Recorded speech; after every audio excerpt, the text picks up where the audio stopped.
Allow me to extend a warm welcome to all the viewers on the internet and around the world.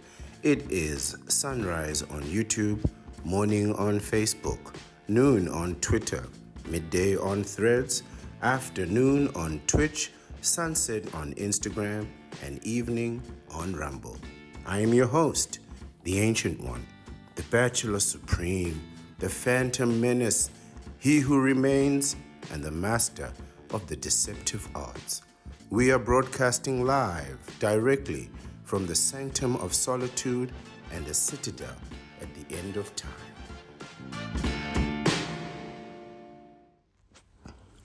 Good evening, everyone. I am the Ancient One, the Bachelor Supreme, the Phantom Menace, he who remains, and I am the master of the deceptive arts. And today I wanted us to look at the troubling issue of parental burnout. We have an article today that's entitled How to Prevent Parental Burnout, and we're going to read through it. Not because we're trying to prevent or because I'm trying to prevent parental burnout. In truth, you won't be able to prevent that. Right? If you have kids, you are going to burn yourself out and you're going to exhaust yourself. And what they do is these knee benders and counterparts will give you the impression that the burnout comes after a few years or some time, when the reality is that the burnout starts pretty much on the first day or the first few days. In the past, though, we talked about how existentialism and the existential crisis of a bachelor's life can affect a man. And living a bachelor's life for years and years and years has the characteristics of being monotonous, right? And what it really comes down to is becoming accustomed to living a certain way, and having become accustomed to live that way, it becomes repetitive, it becomes habitual, which means ultimately it can become monotonous, and monotony can make things boring. This also happens to the knee benders and the counterparts. But instead of having the existentialism of boredom, oh, do I really need to go to another nightclub again? And no, you don't. Do I really need to go to another restaurant again? Maybe the restaurants are okay. Do I really need to go to another exhibition, another show? Again, do I really need to spend that money and go on another vacation again? And yes, you do, right? You need to do it. And I said it many times, the bachelor life is valuable because it is rare. If you're living a bachelor's life and you're tired of excitement, what that will cause in you is that existential crisis, that existentialism. And that might induce you to think, oh, well, maybe I need to go out and meet some new people, right? Because ultimately, how many tailor-made suits can you buy? And how many of them can you wear? I'll tell you the number. The number is 5. The number is after 5 tailor-made suits, it doesn't make a difference anymore. And what you're doing is now you're buying the same variation of colors again and again. And actually, you just need them in the same color, which is navy blue or charcoal gray. Those 2 suits will be fine. You can get a blue suit, but you'll get tired of that pretty soon, too. All right, so how many of those can you buy? And how many new people can you meet? How many new experiences can you have? Right? And especially when it comes to meeting these people, you meet them and forget them, and meet them and forget them. And it doesn't sound like it's like that. Like when people are telling you, oh, I met somebody new and we got along and it was really cool. The idea behind that is that you will meet somebody new and they will have some type of permanence in your life. And this is not true. Most new people that you meet, you actually never see them again. Think about it like this. If you lived 100 years, which is the lifespan of the Bachelor Supreme, the ancient one, the solitude blesses you with longevity when you ascend to being the Bachelor Supreme. And who knows? One day it might be you. You too may be the Bachelor Supreme. But if you lived the lifespan of the Bachelor Supreme, which is about 100 years, that is plus minus 36,524 days. 36,524 days. And if you met one new person every day, that would be a grand total of 36,524 people. Now, that's a lot of people. It doesn't seem that way when you compare it to the Earth's population of 8 billion people, which tells you that you're never really going to meet the majority of those people. And if you want to be influential or you want to reach those people, you need to be on really the internet is like the best way currently. It used to be mass media, but they really controlled that and shut that down, which meant that people like myself who had information to share, we couldn't share that information in a meaningful way because they would just block you or shut you down. And also, if there was something that you wanted to watch, like for me, I like to, investigate news on The Bachelor Live and other things and follow other bachelors and be updated with their information as well as mine, as well as some knee benders too. I listen to some decent knee benders, if the information is good. But ultimately, they wouldn't let you watch what you wanted to watch. And this is why, old media is dying. It's still there, it still has its place in society, but it's really not as prevalent, or at least it's not in the high status position that it used to be. Uh, Social media, especially online streaming, has taken over for good reason. For good reason. But other than, influencing those people via digital means and mass communications, you're really not going to meet all 8 billion people. In fact, you're not even going to meet 36,524 people in your life. The most of the people that you're going to meet and even acknowledge are going to be people that you see every day: family, friends, neighbors, colleagues, that kind of thing, right? So really, eventually you get tired of meeting new people too. And I'm sure you get tired of seeing the same people every day, as I'm sure they get tired of seeing you every day. But eventually, even meeting new people gets tired, because you realize that they really don't have any type of permanence in your life at all, right? And knowing that can diminish the value of the interaction that you have, right? It even like meeting new people has a certain monotony to it, right? You ask the same questions over and over, and you get the same responses. And if you think this is not true, I'd like to take a moment to prove this to you right now. So consider this: if you ask a person for a name, eventually that's what you get. You get a name, even if it's a fake name. So even if it's not their real name, if you ask them for their name, excuse me, sir, what's your name? Oh, I'm the ancient one, right? I'll give you a name, even if it's not a real name.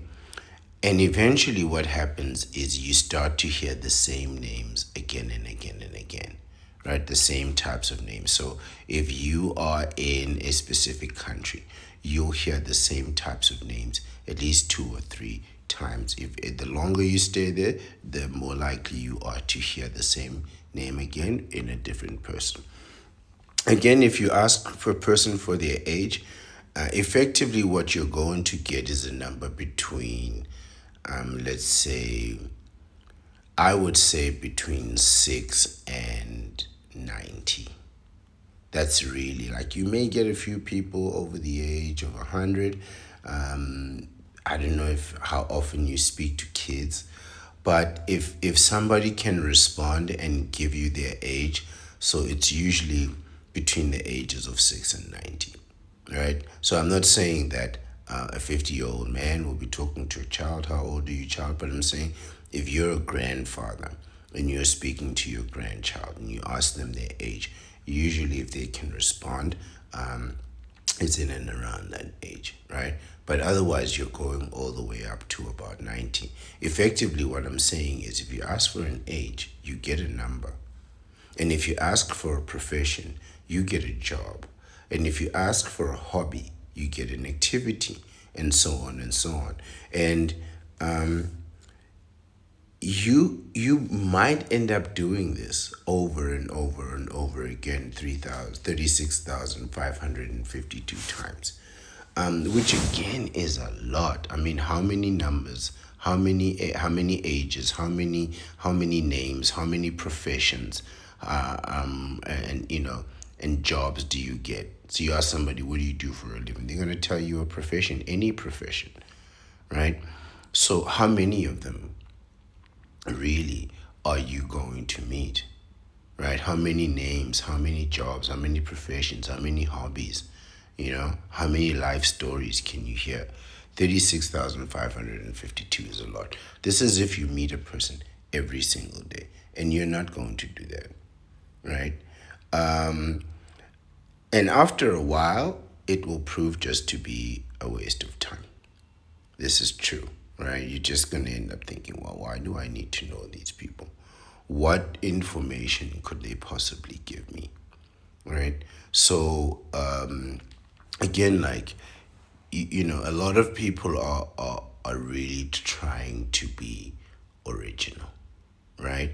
Which in its own way has its value in society, but ultimately your originality will be limited, especially like people who are trying to be extremely fashionable. Eventually you just look ridiculous and uncomfortable, right? Your fashion starts to be impractical. you know you start to look like you're wearing a costume, right? Because you're overdoing your creativity. When a lot of guys will try to be entertaining, flamboyant, over the top, right? And you end up becoming like a caricature instead of being informative. And even that gets exhausting. You ever met somebody who is like exciting and over the top, and just a larger than life character, right? The first time you meet them, that's fantastic. But spend a month with that person. Spend 1 month with that person and see them every day waking up at 110%. And it's like, no, no.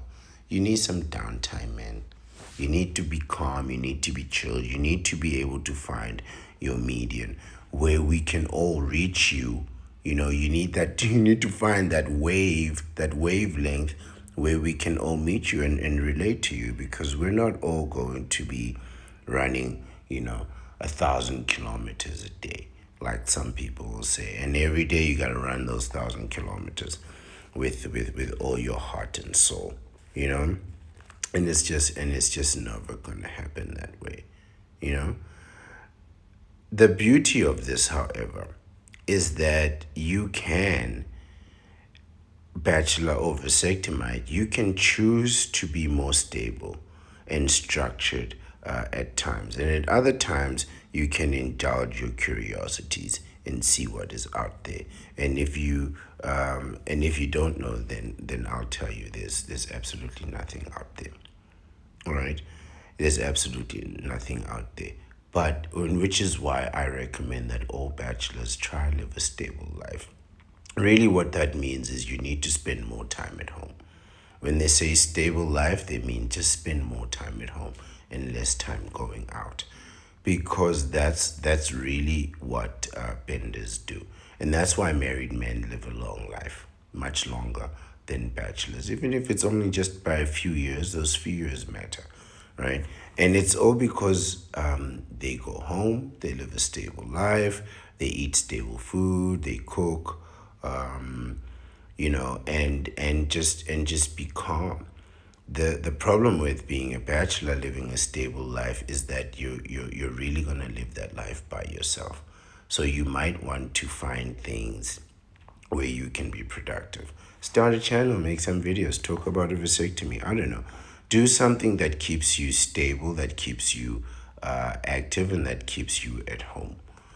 Because when you are constantly going out there, you're really just expanding unnecessary energy, right? Your instability is really unproductive, and effectively all you're gonna do is go out looking for a counterpart, and you're just gonna get yourself into trouble, right? And even if even if you do get a counterpart and you go out, effectively all you're gonna find is just people. It's people and buildings and businesses. This is what this planet is made out of. There are residential areas where people live, and even in those residential areas, it's all business because everybody's renting or buying, right? But mostly it's just going to be buildings and people and businesses, right? People will work and live in one building, in one company, and then they'll take the money that they make from that one company, go to another building, right, and spend that money that they've made in another company on another company. And that's all it is. We're all just transferring money from one state to another, from one company to another, from our pockets into somebody else's pockets. But if you stay home, this doesn't mean you won't be spending money. It means you'll be spending less money and keeping more of it for yourself.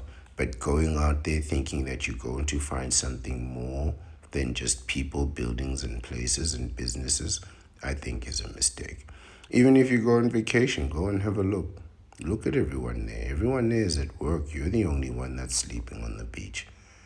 But I assure you, the bachelor life and life as a vasectomite, despite all its drawbacks, and there truly are some, it's better than what waits for you should you not get a vasectomy. You see, we may experience our existentialism, and this might draw us down a little bit, perhaps even emotionally, right? But what we're going to look at today is what they call burnout, right? And that's what today's article discusses: what existentialism, mental, emotional, and physical, right? What an existential crisis looks like for knee benders and counterparts. You see, while bachelors may experience the boredom and monotony of exciting things, and yes, exciting things can become boring and monotonous if you do them again and again and again and again. What knee benders and counterparts will experience is far, far worse. What they experience what they call burnout: mental, emotional, physical, financial burnout. Burnout is associated with exhaustion, which is a state of extreme tiredness. And yes, bachelors experience tiredness and exhaustion too, especially if you're doing that overtime, that extra time, every time. But we can fix that with rest. You can take a nap, a short nap that will give you strength to continue for the day. A good night's rest will give you a full day tomorrow. And you do that the whole week, you'll be fine. A short vacation, a few days, maybe a week, cures exhaustion permanently. A short vacation really cures exhaustion permanently. After a few days of vacation, you feel your energy back. A few days more, you really just want to get back to work, right? You've now recovered and you're ready to go back to work, right? And it fixes that in a really short period of time. But burnout Burnout is what happens when you experience exhaustion over like a long period of time, months, years of this, right? And it's like constant. It's just constant exhaustion and frustration over a long period of time. It's like a compounded exhaustion from a combination of things, from work stress. So you're working and you're still working overtime. Then you gotta come home and do what they call nurture a relationship. You ever heard of that phrase? Nurturing a relationship. Now you gotta nurture a relationship. That sounds miserable. That phrase, nurturing a relationship. I heard somebody say, I want a man who's gonna come home and nurture a relationship. Oh, that sounds miserable. Then you have the exhaustion from child raising, right? And then family responsibilities like in-laws, the nephew's in prison again, the niece is pregnant again, she's having another child. What is this? uh, Gender reveal, you know. Then there's all the birthdays, then there's all the other anniversaries and all the other things that happen all year round, right? And then of course the bills, bills and more bills, right? The work is never really done. And each one of these things can exhaust you. But when you've been exhausted in almost every aspect or area of life, they'll call that burnout. And I like that phrase, burnout, right? Today's article highlights burnout, especially from raising children. So this isn't burnout from like work, right? This is just specifically from what can happen to you. How can raising kids burn you out? And I mean, I already know you already know the answer of this, right? But we're going to read the article anyway, right? Because this article really breaks it down into a meaningful way, right? So that we can analyze, which is what we do. We can analyze what each of these things is and how it affects you. Now remember, legally, your responsibility to your child is 18 to 20 years, maybe 21 years. So, in some places, they are considered an adult at 21 years, but once they are 18 and have concluded school, then your legal financial obligation and responsibility to them is over. It means if you're on child support, you don't have to keep paying that child support. And you may not need to pay for their college and university either. But realistically speaking, that responsibility is for your life. Your kids are going to be your kids no matter what age they are. So if your children don't become successful or financially self-sustaining, let's say even by the age of 35, 40, then you are going to have to sustain them as their parent for the foreseeable future. And this can be decades. Like some people just aren't going to make it in this world. Some people are barely going to hold on. And you get criticized. Like people get criticized a lot for doing jobs for like 10 years, 20 years or whatever. But really everyone does that. So if you look at like an actor, like actors don't get criticized for having a 30-year career doing the same thing, right? Entertainers don't get criticized for having a 10, 20, 15-year career doing literally the same thing, right? But if you have a specific career, even podcasters will have 10 years, 15 years doing the same thing, making videos. But they believe that they are above the criticism and monotony of doing the same thing and mastering their skill. Whereas if you are a lawyer, a teacher, a driver, a chauffeur, right? Whatever your job is that you're doing, a plumber, a construction worker, and so forth. If you do that job for 20 years, you get criticized to say, oh, well, you've been doing the same job for 20 years. But other professions, they get praised for this. This is the hypocrisy that I don't get. I don't understand why I can't be a plumber for 20 years and be successful and grow in my craft and be the best plumber that I can be and teach other people to be successful in this craft. But you can sing and dance for 20 years and I have to respect that? This is assuming, this is like and the thing is that most people assume that all entertainers, just because you are gifted and talented, you're going to be rich and famous. This is not true. This is not true. What you're looking at is the top 1-2% of entertainers all across the world. Those are the ones you see in the movies and the magazines. There are millions upon millions of actors, singers, writers, dancers whose names you do not know and will never know. I mean, millions of them. Many of them become homeless trying to enter that 1%. It's the truth of every industry. The top 1% control 90% of all the activity. It's true of every industry. It's not just business, it's true of entertainment. Think of sports and athletics. You only see 5 or 6 runners at a time. You only get a maximum of 10 or 11 players on the field, maybe 10 in a team. I think the sports with the largest number of players on the team is something like rugby, and it's got like 15 players in each team. And then there you'll have 30 players on the team. But most sports don't really go above 10 or 11 or 12 players on the team. Think of the millions upon millions of people, children, men, women, all kinds of people who play that sport and never go pro, let alone after you go pro to be on that team and then to be on that field.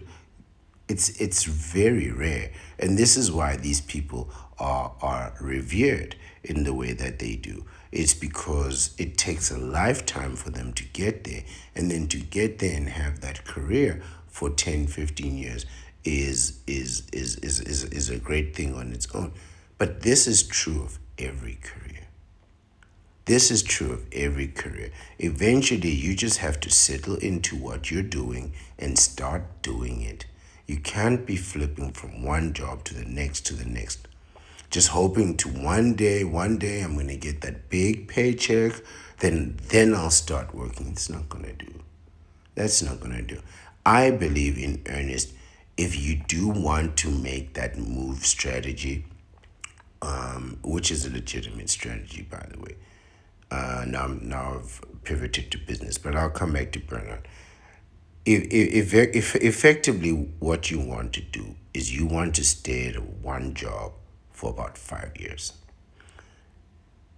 Now, if you get an opportunity in that 5 years to move to a job that pays you more money, then you need to take that job and you need to be ready to do that job for 5 years. But effectively, the way to earn more money, other than doing overtime, is to move from one job to the next. But you need to have a certain amount of experience.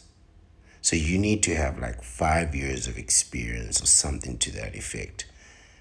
Just say 3.5 years to 5 years of experience, so that they can justify paying you more to do the same job, which means that you not only bring knowledge, you bring experience, you bring wisdom, but you also decrease the amount of time that they will need to train you, and you will make less mistakes once you get in the job, right? So it's in the company's interest to pay you more for having more experience. But you really need to, at some point, just, settle down and get to work and do the job for which you are being paid, even if you're not getting paid a lot of money, right? Once you've been doing the job proficiently enough, then you can say to your next employers, I have this skill, I have this experience, I have this knowledge, and I have this level of proficiency. I demand X amount of money. And when they hire you, you need to be ready to settle for 5 years. Right? Should another opportunity come, then you take that opportunity. Should it come to you, or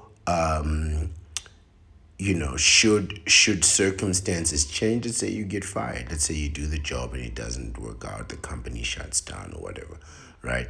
Then you can pivot. But otherwise, all things being equal, you need to be making this move every 5 years for the move to have value and for you to get the result that you want.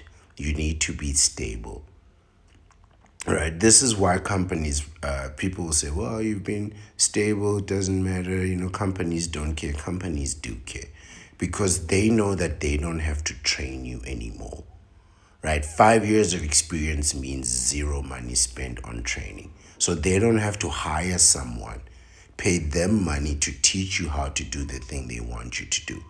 They save on both sides just by paying you more, just by you doing your job. So there is a value in staying there.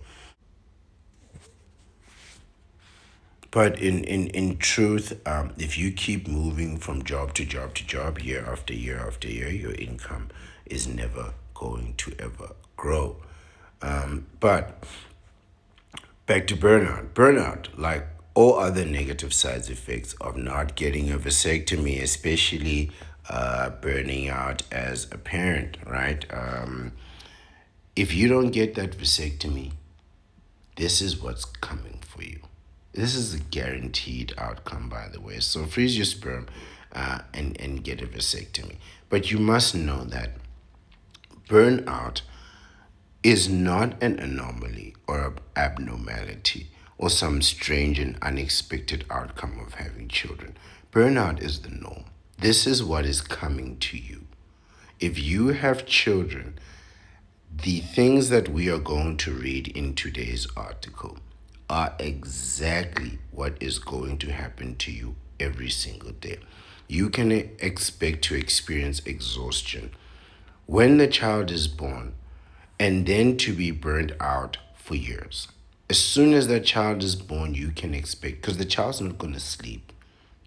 They got to be fed, they got to be changed, they got to be washed, they got to do all those things, right? Every single day. You have to be alert 24 hours a day. So you're going to start burning out from that first day, and you're going to be burnt out every single day for decades before you ever feel your full strength again. You know what the knee benders like to say, right? This is one of their many proverbs, the dads and lads. Life doesn't get easier, you just get stronger. You've heard that before. Life doesn't get easier, you just get stronger. This is a shameful surrender and an admission that your life has gone horribly wrong and that resilience is your only solace and your only salvation. And it is not, right? Resilience is not your salvation, right? Resilience is an indication that things got bad and then they got so bad that you had no choice but to face the reality. When it's all collapsed around you and you have no choice but to start to deal with your reality effectively. That is resilience. And obviously, resilience isn't working either because otherwise you wouldn't be experiencing burnout. How to Prevent Parental Burnout is the title of the article. It was published on the 6th of November 2024. I'm just reading this date, day, month, year. That's how I'm going to read all the days, the dates that come numerically, day, month, year. And it is from the website www.allforkids.org.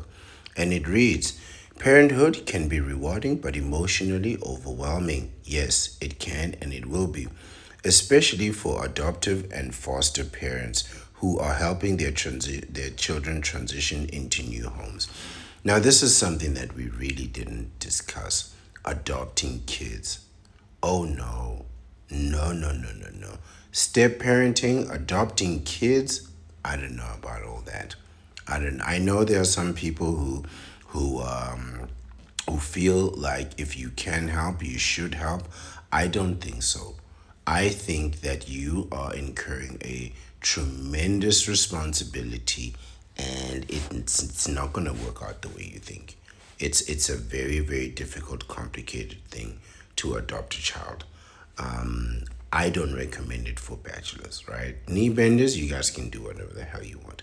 But for bachelors, I absolutely do not recommend stepfather, adoption, or signing any birth certificate for any child under any circumstances whatsoever. Just stay away from kids, if I have to be perfectly honest with you. Get a vasectomy, right? Get a vasectomy. This blog post will define parent burnout and discuss its causes and prevention. Read more to learn more about parental burnout and how to navigate it in your life. So, what is parental burnout, right?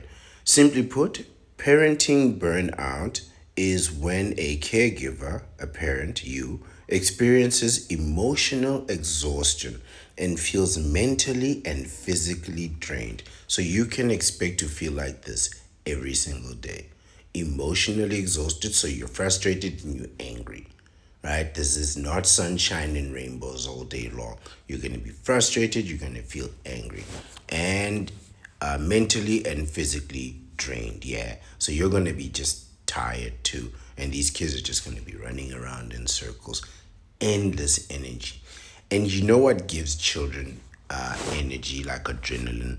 When they have energy and they see that their parent is tired and annoyed, oh, that just motivates them to just up the energy. You ever witness that?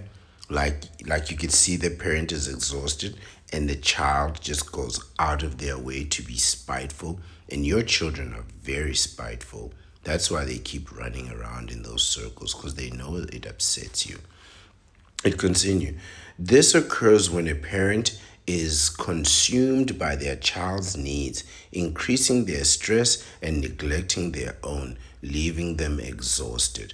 What choice do you have? You have to be consumed by your child's needs. That's what parenting is. If you didn't want to look after those kids, you should have went and got yourself a vasectomy so you wouldn't have kids. And this is every day, by the way. This is every single day. There are no days off. So you don't get weekends off away from your kids. On weekends, it is worse. In an adoptive family, don't do that. Parental burnout is likely due to obstacles in merging families. Oh, why would you merge families? Reassuring the adoptive child and easing the transition. Oh, I don't know about any of that. It just sounds like trouble. Adoption, trying to get the child, trying to ease them into a transition, trying to really, what you're trying to do is bring somebody from a different culture, different background, different religion, years into their lives, and then assimilate them into yours. Oh, that's difficult to do. That's very difficult to do. And they will resist. They will resist. It's not just that they want to be part of your system, they will resist against their instinct, right? And then your problems will start. And then if it's a teenager, or you could be sure they're going to be very emotional and unstable. Understanding its causes, parental burnout, and science is important to prevent parental burnout. Let's see, we have here causes of parental burnout. This is actually quite insightful, even from the start, right? Causes of parental burnout. As a parent, your child's needs are at the forefront of your daily life. Really? This is daily life, so you have to be thinking about these people all the time. I mean, I know that you have to care for them all the time, but it's at the forefront of your mind. Like it's the first thing you think about and the last thing you think about every day when you wake up and sleep, and then you think about it all day long too. That sounds like a lot of work, trying to think about the outcomes of other people who, quite frankly, aren't thinking about their own outcomes at all. They are just living in the moment. Kids have this great ability of just living in the moment, and no concept of consequences. Caring for your little ones can be exhausting. Caring for your little ones is exhausting. From bathing to feeding and everything in between. They just skip over a lot. Bathing, feeding, everything in between. You don't put these kids down when they're born. You ever seen mothers? They're always holding that baby. They're always holding that baby. Like, you cannot put this thing down. It's not that they don't, they fear for their baby's lives. No, it's every time they put the baby down, the baby screams, right? That's what they mean by everything in between: screaming, defecation, urination. It's just wild. It's just a wild time. These feelings don't make you a bad parent. Really, really. You're losing your patience, you're exhausted, you're burning out, and now you want credit. You did this to yourself. You did this to yourself. You should have got a vasectomy. And now you want us to tell you that you're a good parent. Fine, you're a good parent. Are you? Are you really? And why are you burning out? Why are you exhausted? Why are you feeling emotionally, mentally, and physically drained? Huh? Why are you feeling all those things if you're such a great parent? You see, I know I wouldn't have been a great parent. Listen to the way I'm talking. I'm mocking your efforts, and I shouldn't be. I shouldn't be. I know my parents went through the same things, burnout and whatnot. And after observing them, I thought, I'm not doing that to myself. There's no way I want to raise kids. They're going to end up just like me? Absolutely not. It says, here are the most common causes of parental burnout. Oh, let's look at this. Let's look at this wonderful list here.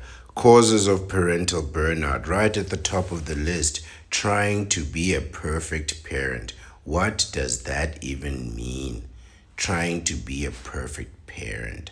So you're trying to be everything to everyone all the time. I can see how you're burning out.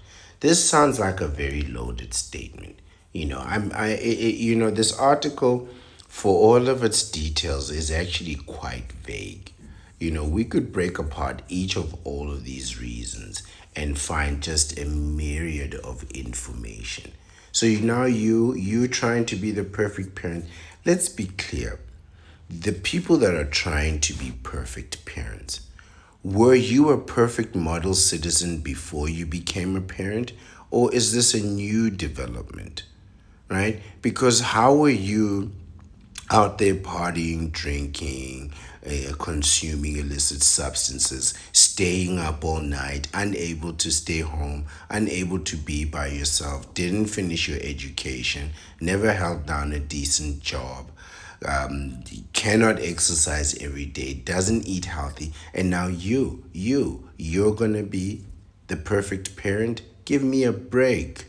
You couldn't even be the model citizen by yourself.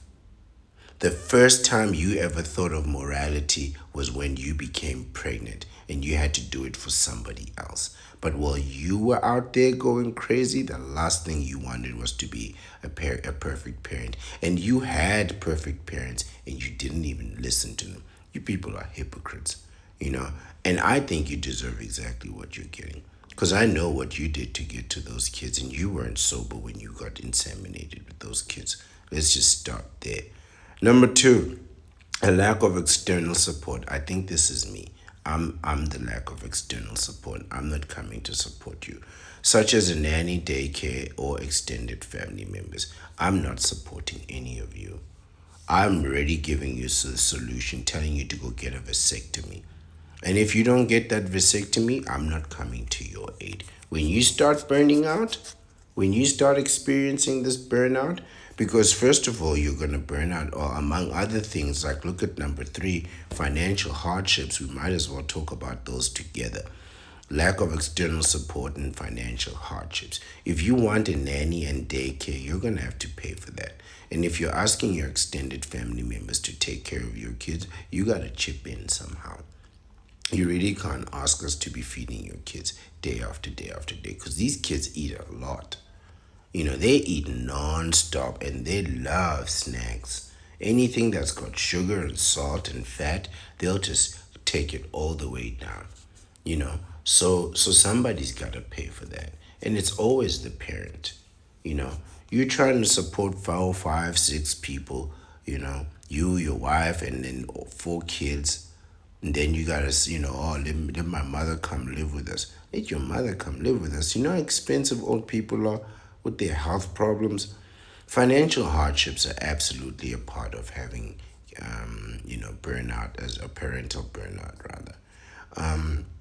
Yeah, absolutely, absolutely. I mean, children are just the fastest way into poverty and a guaranteed way that you're going to stay poor. I don't care how much money you make or how hard you work. Your child is going to find a way to spend every single last dime. Number four, a hectic work schedule. Right. So now you got to work to make this money to support these kids, and now you don't have time to go watch football games or plays or any of the things that, quite frankly, are important to your kids. Any of the activities. Because you have to understand, your kids work hard on these plays to memorize these lines and to execute them. And they go through a lot of criticism over a long period of time to perfect their skills. And the fact that they want to perform, the person they want to perform for the most is their parents. They really don't want to perform for strangers that much, because strangers aren't going to give them the support that they need, the approval that they need, to the congratulations, you did so well. So if you have a hectic work schedule, you're really going to struggle with having kids, right? You're not going to be able to work 15-hour days and then come home and then play with your kids for, I don't know, an entire evening, and then be the person that nurtures and fosters a relationship with your wife and then go back to work and do that 7 days a week for years and years and years. No way. Then we have number five, single parenting. Where do I begin? First of all, we have the issue of contraception. Our female contraception is immaculate. It works perfectly well. So if she's not on contraception and she decides that she now wants to be a mother, I just want you to know you did this to all yourself. But yes, I can see how you burn out as a single parent. Even as two parents with multiple children, you are going to experience burnout. I mean, pretty much what I'm gathering from this thing is that everything you try to do in order to raise children and kids is going to burn you out. If you try to do it with somebody else, you're going to burn out. You try to do it by yourself, you definitely gonna burn out. Not to mention the lack of external support and the financial hardships. Like, this is a terrible, terrible deal. Like, it's one thing to be married, and I can understand the troubles of marriage, but why would you want to have kids? Why would you want to do this to yourself? Because you are definitely going to burn out, right? As a single mother, as a single dad, forget about it. Forget about it, right? Number six is overscheduling extracurricular activities, right? Now, here's the thing with these extracurricular activities. These activities are not for you, the parent. These activities for the kids. If your kids don't have any extracurricular activities, they are going to be destroying things in your house. Expensive things that you love and things that they need. So, that's on the one hand. On the other hand, the more the kids are outside of the house, the more they are likely to get into trouble, but the less likely they are to destroy your things. So what parents will do is they'll keep their kids in extracurricular activities, also to avoid things like teenage pregnancies, and that kind of thing, because those kids are going to be intimate if they don't have these extracurricular activities. There are tremendous benefits to having extracurricular activities. So kids get to socialize. They get to socialize in a productive way with other people who want to socialize in a productive way. So they really build friendships around productivity, right? And they learn to socialize in that way. Later in life, when they are not surrounded by productive people, they really don't know how to socialize with them. So they'll really just stay away from, unproductive people. This is the benefit of having extracurricular activities and keeping your kids in there, right? And allowing them to socialize, but in that kind of way. On the flip side, on the other side of this, it's expensive. The equipment, the time, the activities themselves. Like, so if they're gonna join the sports club, they have to pay to be part of that sports club, right? And then they need all the equipment, right? Which means, and you have to buy the right equipment, you have to buy the right uniform at the right size. And if they continue to do that activity over years and years and years, you're pretty much going to be buying new equipment every few months. Because as they get bigger and older, you're going to need equipment that's going to fit them. So, you're going to pay a lot of money on these activities, but also you'll be preventing a lot of things too. So, and then not to mention the fact that you have to be there to make sure that your kids go.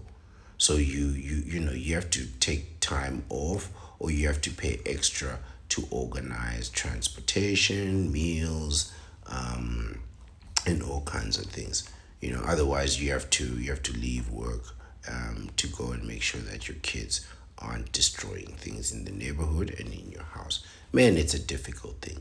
Why would you want to have kids? Just get a vasectomy, man. Number seven is children's supplementary needs. This is an endless list of things. This is an endless list of things. Supplementary needs, everything is a supplementary need. So if your kid's failing in school, you're going to need a tutor. If your kid's not doing well athletically, they're going to have to join a sports club and get fit, and on and on. Medicine, mental health issues.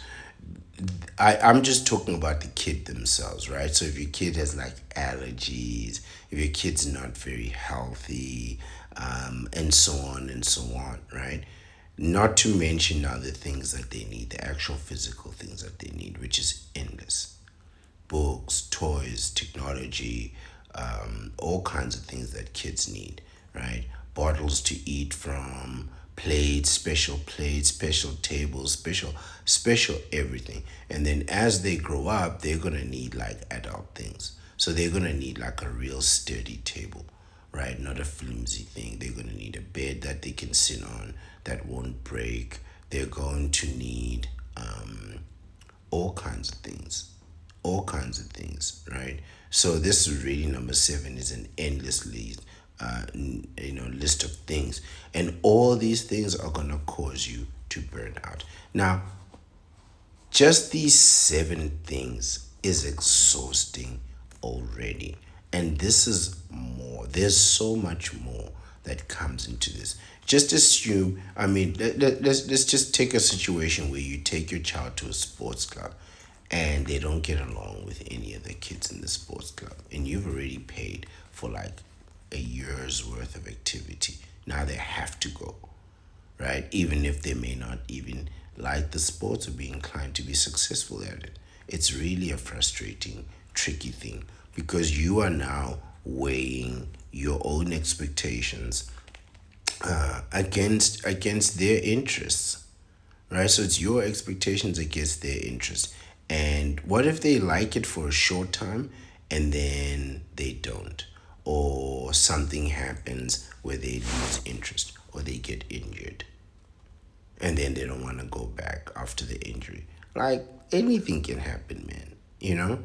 And these kids need all kinds of things all the time.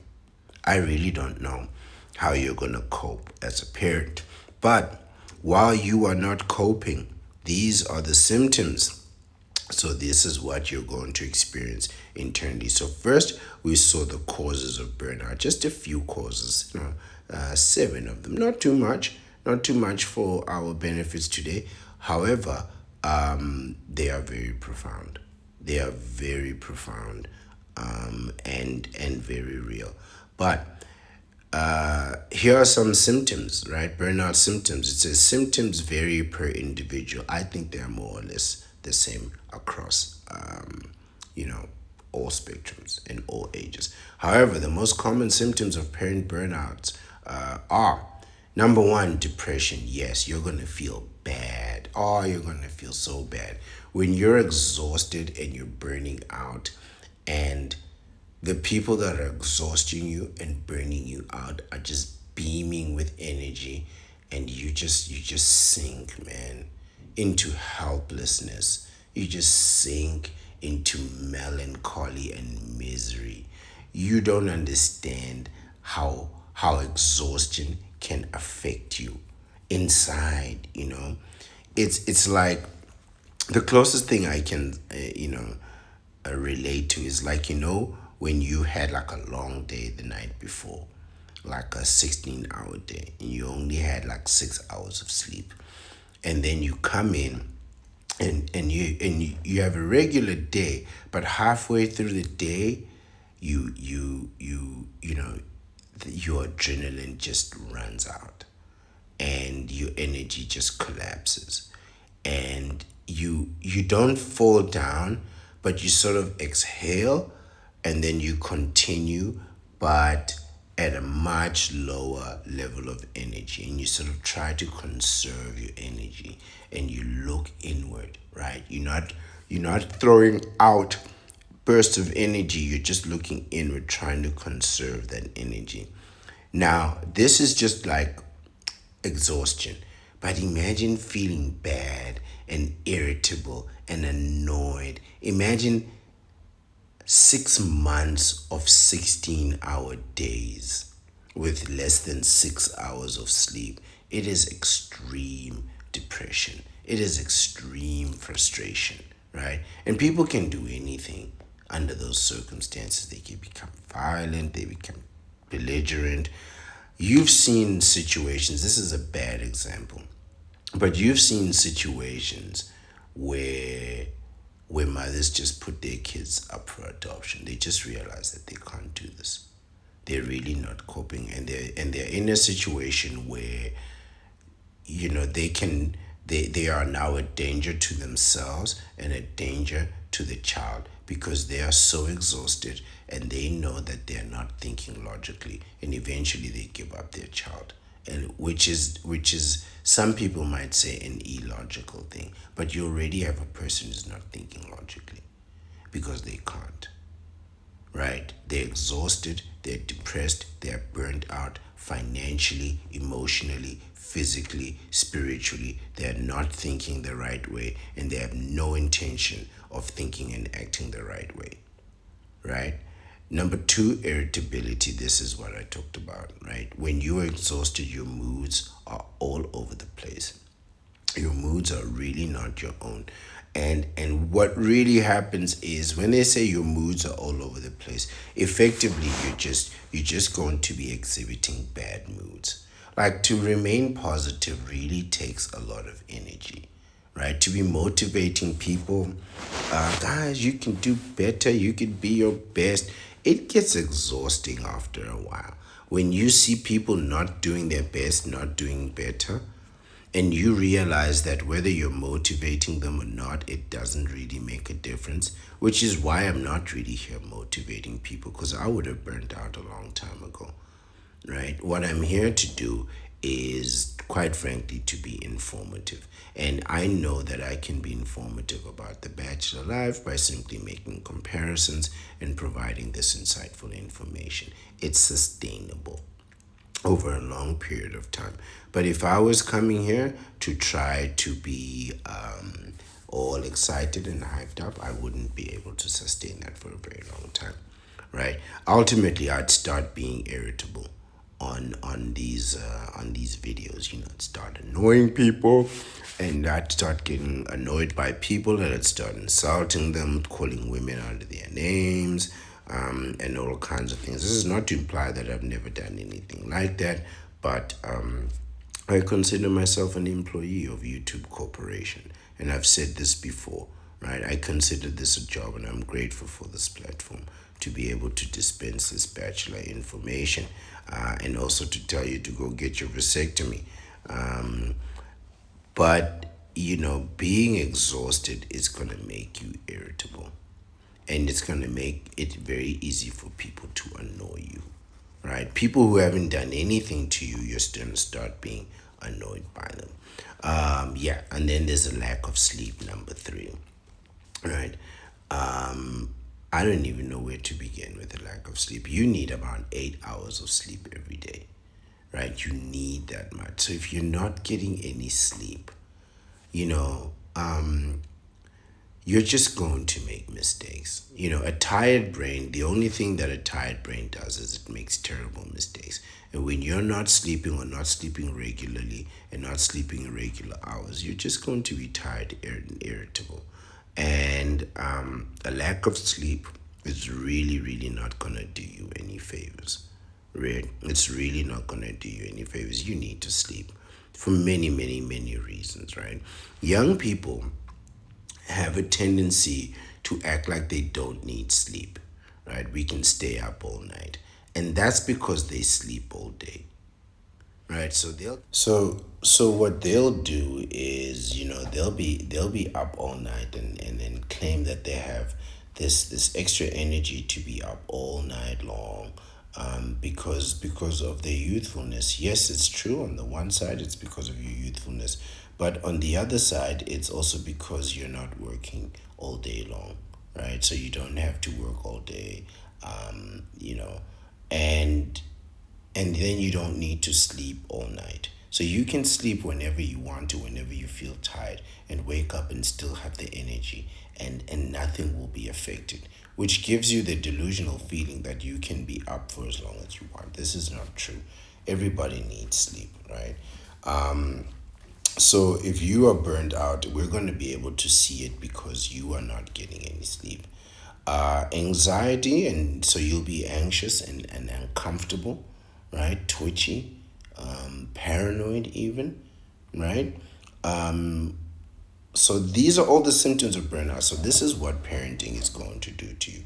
You're going to be depressed, you're going to be irritable, you're not going to get no sleep, and you're going to be anxious and moody. And then when you're anxious and moody, you're going to start crying, especially for the counterpart. Man, they cry and cry after having kids. It is like, it really changes them. It really changes them in terms of, the counterpart. Instead, in terms of having lived, quite frankly, childishly, like a princess for 10 years, 20 years, 25 years, and then you have a child, and it shatters all of their delusions. And they just cry and cry. They are depressed in an unbelievable way. The first thing that happens is that people stop trying to take them out. People stop trying to, let me buy you this, let me take you here, have you ever been to this, all that ends, and it's just misery. It's just no dating, no nothing. You don't have the energy for it. And even if you wanted to go date, you've got a kid. You got a kid to look after. Who's going to be looking after your kid all day long? All night long. Your kid needs to be fed, needs to be changed, needs to be clothed. You gotta go everywhere with these kids. No more nightclubs for you. No more brunches, And this will bring a counterpart to tears. I'm sure there's more to it than that. I just don't have that type of insight and information, right? But yes, and I also won't be feeling sorry for you when you start crying. I won't be feeling, you shouldn't have got off your birth control. And you knee benders, you are going to cry tears. I say it all the time, tears. There will be tears, many, many tears. And here they're telling you. And I'm glad they brought this up. Number 5, when you have these kids, I guarantee you tears, many, many, endless tears. The tears are only going to stop coming when you realize how useless your tears have been. After you've cried all your tears and you realize how useless it has been to cry those tears, only then the tears will stop. But you'll still feel the need to let it out. And as soon as you want to try let out those tears, you're going to realize just how much time you are actually wasting. 6, lack of clear thoughts. Oh, mental clutter, they call it. Now you don't think right. Man, having kids is terrible. Having kids doesn't sound like a lot of fun. You lack mentally clear thoughts. You're not thinking all right. I don't know what that might feel like. I suppose having been in the romance wars myself, I can say that I have not been in my right mind, spending things on things that I knew I shouldn't be spending money on. But I suppose we all do this when we're in the romance war. This doesn't make it normal and doesn't make it right, just because everybody else is doing it. Um, but having no clear thoughts, this is a problem for me personally, because I'm a person who really likes to delineate and deduce, right? I like to have my mental capacity and my full wits about me, even if people don't think that I'm a type of person who can process things mentally in a sound and concise way. I'm happy for you to have those thoughts about me, and I'd be more than happy to challenge you on that capacity. Right? Now, I'm not saying that I know everything, but I'm saying that I can grasp information with a certain level of efficiency and efficacy. Right? So, if here you are lacking clear thoughts, this is a problem. Perhaps this is why I don't have children, because I value my mental clarity so much more. And maybe I saw it clearly. I thought about it clearly and realized, nope, I'm not doing this. This is a terrible, terrible experience, right?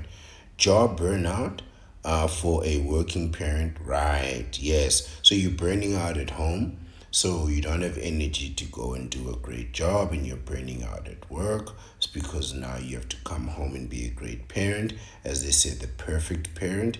So you're burning out. So you're burning the candle from both ends. I think this is the correct expression, or the best expression for this particular situation. You are literally burning the candle from both ends, right? You're burning out from work, and you're burning out from work, and then in the middle there's somebody trying to light a spark, to burn the candle from the middle, and that could be any kinds of things, right? Financial hardships, hectic schedule, single parenting, and so on and so forth. Emotional distancing. So now you're being emotionally distant. Remember, you came into this for love. This is the irony here. You came into this because you wanted to share love and have people understand your emotions and bond over your unity of affection. And now you're being emotionally distant. That's a contradiction. That's a contradiction. These relationships, these romance wars, they are all about contradiction and deception, right? You should be there, but I suppose when you're feeling drained and burnt out to this extent, you're not going to be able to give love. You really won't be able to give love the way that you want. You're going to want some downtime. I know personally, myself, I really like to have times when I'm not indulging in my emotions and feelings. It's exhausting being, stuck in your feelings all the time. Feeling angry, feeling sad, feeling happy, feeling anxious, feeling frustrated. You can go from one emotion to the next emotion to the next emotion to the next emotion and be exhausted. The counterpart, on the other hand, loves to feel their emotions. They feel invigorated by it, energized by it, right? When they finish having a crying spell, they feel relieved. Whereas you have a crying spell, you're going to feel, quite frankly, weakened, right? So now you're being emotionally distant. The counterpart hates this. The counterpart is all about feeling their feelings. So if they have to be emotionally distant, or if somebody's being emotionally distant from them, they don't deal with that very well. Then you have parental ineffectiveness. Now, you went from trying to be the perfect parent, now you're just being ineffective. This is how they're describing this here. And in truth, how could you be? When you're exhausted and burnt out, you won't have the energy to be able to do anything effectively. No one does. No one does. Every person that's tired needs to rest in order for them to come back and act effectively. And you won't be able to be an effective parent or an effective employee if you are experiencing burnout. You won't be effective at anything. The only thing you can do when you are burning out is just be present physically and then just be exhausted. Just sit there with your eyes open. Right? That's the best you're gonna try and do, is not to keep your eyes closed. And then number 10 is escape ideation. So now you want to run away. You know, I've seen this. I've seen parents try to run away from their kids, right? Try to move their kids into daycare or that kind of situation for a few hours, put their kids into extracurricular activities. But then, that's just creating some distance and keeping the kids busy. But I've actually seen people who just didn't want to do it anymore. They had done it and realized that it was never going to end, and they just didn't want to do it anymore. And they had the inclination to escape and run away, but they couldn't. Really, they couldn't. They were just stuck there. And, again, you did it to yourself. Really, you did it to yourself. So nobody's going to help you escape. And if you did, you'd be arrested and put to jail for neglect. You know, there's a part of me that understands to a certain extent why some counterparts may choose to be single mothers. Because if if there's like two households, there's a moment where she can have a break from it all and the kids are with the other parent. So while she misses the kids and all that, she can have a day or two to recover and rest and then continue to be a parent. And then have a few days, whether it's a weekend or a week. Some parents have a week on, week off type of situation. But I can understand how that could decrease some of these problems. When you're really tired of these kids, you could just send them to the other parent and then deflate and then continue. When you see your kids after a few days, you've missed them and maybe they've missed you, right? As opposed to seeing them every day and knowing each other and then not being able to leave, having escape ideation. It is important to note that symptoms may overlap. The article continues and change over time. Oh, so you're not just experiencing one thing at a time, you're experiencing two, three, four, five. You could be experiencing all of this at the same time. And they may change, so they make it worse over time or better. If you notice any of the symptoms mentioned, consider the following steps to prevent parental burnout and regain control over the situation at hand. So I believe the next slide is going to be trying to give you solutions as to what exactly you can do to fix the problem of your burnout. I don't know how efficacious these solutions might be. You know what? I've just made an executive decision, and I agree with myself. What I will do is end this video here, and then do the steps to prevent burnout in tomorrow's video in edification. Right? It's very interesting information that I don't want to skip, but I don't want to have these videos go on for too long. Because personally, I could go on for hours and hours.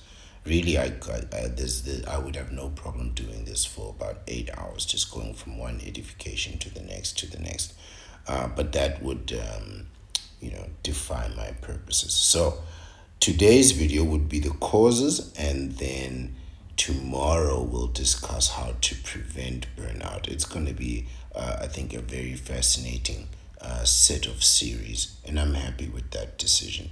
But having seen for yourself, right? And I always warn people, Like every video is really just about warning people against the dangers of being a parent, right? I could of course discuss marriage, the dangers of marriage, and I think there's a place for all of that. But what people are really not discussing is really the dangers and the causes of having all these kids. And sure, I'm sure you love your kids. I'm not going to say anything about your kids. And I really don't say anything about kids. Who the people that I'm talking about are these parents that should have known better than to be out here having these kids, right? Because now it's becoming very clear that you are suffering under the weight of your own decisions, right? When you should have just made the right decision and got a vasectomy. Now you're suffering under the weight of bad decisions. And look at all the myriad of things that it's causing in your life, right? Just look at the list of things that's happening. Here are the causes and the symptoms of burnout. This is not an indication of success. And burnout is an absolute guarantee in parenting, right? And having seen the magnitude of these tremendous problems, I can't wait to see what they recommend in terms of solutions. And I promise you, those solutions aren't really going to be worth much. And I can anticipate that, having not actually read through them fully. But I think they would be worth an analysis just to see in terms of how they describe them to be able to work. But I'm sure that your best solution for all these things is just to avoid them completely. The winning move is always not to play, and your best bet is to get a vasectomy or prepare for burnout, right? Prepare for burnout, and then prepare for the meaningless solutions that they're gonna give you when eventually you do. But this will be the end of today's video. Not because of my own burnout, but I really don't want to bore my audience by overkilling the readings, right? Especially since you're not going to be hearing no counterparts telling you that they want a 10-foot man with 10 fingers and 10 toes in one hand. You won't be hearing that nonsense over here. But yes, please take this very seriously and take this to heart. Get your vasectomy, freeze your sperm, get a vasectomy, and prevent yourself from experiencing these issues, because these issues are very, very real. And I say them in a joking way, but when you're in there and you don't have a way out, right? These words that I'm saying, they sting. They sting because they are true and there's no solution for them. So take yourself seriously. Yes, I know bachelors, we love to make fun of these knee benders. But I'm only able to do that because I got a vasectomy. There's no way I would have been able to say any of these things and back it up without a vasectomy, because I would soon enough be in this situation myself. So take your birth control seriously as a man. You really need to take your reproduction very seriously as a man, because the consequences are going to be very, very real. And I'm going to be waiting on the other side, standing there pointing at you, telling you I told you so, because I did. Freeze your sperm and get a vasectomy. Thank you for your time. Thank you for your attention. I appreciate it, and I always will. I am the Ancient One, and I am the Bachelor Supreme, and I hope you have a nice day.